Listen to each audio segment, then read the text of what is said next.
नमस्कार दोस्तों, सत्य जीवन में आपका स्वागत है। आज की कहानी है पराये घर की बेटी।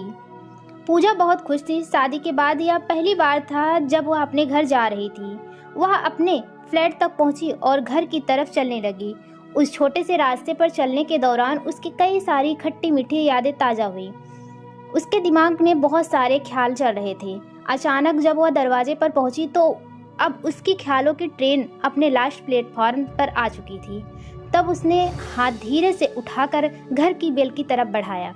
एक बार बेल बजाई और कुछ देर ऐसे ही शांत खड़ी रही। उसका पति रोहित जो उसके ठीक बगल खड़ा था, उसने पूजा का हाथ अपने हाथ में पकड़ा। पूजा ने चौंकते हुए रोहित को देखा। उसने अपने और उसके हाथ दरवाजे की तरफ बढ़ाए और दरवाजे की बेल बजाने लगा। अब पूजा भी लगातार बेल बजा रही थी और दोनों हंस रहे थे। फिर थोड़ी देर रुककर पूजा ने रोहित को हल्की सी मुस्कुराहट दी। रोहित ने भी उसकी मुस्कुराहट का जवाब अपनी मुस्कुराहट से दिया। कुछ ही सेकंड के भीतर पूजा की मां ने दरवाजा खोला। उसने पूजा को गले से लगा लिया और उन दोनों का स्वागत किया। बाद में जब हर कोई हॉल में बैठा था, पूजा की मां ने उन्हें बताया कि पूजा, मैं और तुम्हारे पापा तब ही समझ गए थे कि तुम ही दरवाजे पर हो जब तुमने एक ही बार बेल बजाई थी, लेकिन हम आपकी वो आदत को सुनना चाहते थे।